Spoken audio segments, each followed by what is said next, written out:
ప్రభు అయిన యేసుక్రీస్తు నామంలో మీకు సమాధానం కలుగునుగాక. షలోమ్.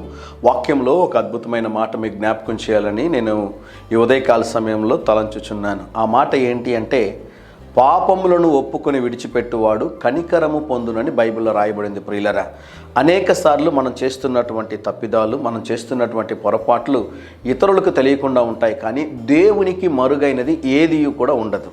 మనం మనుషుల్ని నమ్మిస్తూ ఉంటాం. నేను ఈ పని చేయలేదండి, నేను ఇలా మాట్లాడలేదండి, ఈ కార్యం చేసింది నేను కాదు అని మనం చెప్తుంటాం, కానీ వాస్తవానికి ఆ పని మనమే చేసి ఉంటాం.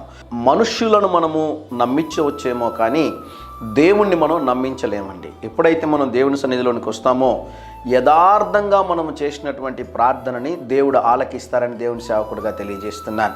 అనుదినము ఉదయకాల సమయంలో దేవుని సన్నిధిలో మోకాళ్ళు వంగినప్పుడు, ప్రభువా, నేను చేసిన ప్రతి తప్పిదములను క్షమించండి, నా అతిక్రమములను క్షమించండి, నా పాపములను క్షమించండి, నా దోషములను క్షమించండి, తిరిగి నేను వాటిని చేయకుండా ఉండునట్లుగా మీ శిలువ రక్తము చేత ప్రభువా నన్ను భద్రపరచండి అని మనం ప్రార్థన చేసినప్పుడు మన జీవితంలో పరిశుద్ధంగా జీవించడానికి దేవుడు సహాయం చేస్తారు అని దేవుని సేవకుడిగా తెలియజేస్తూ ఉన్నాను.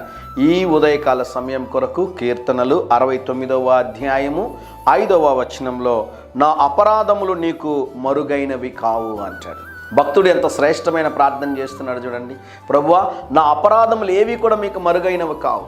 అనేక సందర్భాల్లో మనం కూడా దేవుని సన్నిధిలోనికి వచ్చినప్పుడు మనము చేసినటువంటి తప్పులను కప్పిపుచ్చుకోకుండా, వేరే వారి మీద నెట్టివేయకుండా దేవుని సన్నిధిలో మనం ఒప్పుకొని విడిచిపెట్టినట్లయితే దేవుడు నమ్మదగిన వాడు కనుక బలమైన కార్యాలు దేవుడు మన జీవితంలో చేస్తాడు. ధైర్యంగా ఈ దినాన్ని ఎదుర్కోండి. దేవుని సన్నిధి మీకు తోడుగా వచ్చునుగాక. ప్రియ పరలోకపు తండ్రి, ఎవరైతే ఉదయకాల సమయంలో ప్రభువా యథార్థముగా పాపములను ఒప్పుకొని విడిచిపెడుతున్నారో వారి మీద నీ శిలువ రక్తము చేత ప్రభు అగ్ని కంచెను వేసి ఇంకనెన్నడూ పాపము చేయకుండా ఉండినట్లుగా సహాయము చేయమని, బలమైన కార్యాలు వారి జీవితంలో జరిగించమని యేసు నామములో ప్రార్థిస్తున్నాము తండ్రి. Amen, amen.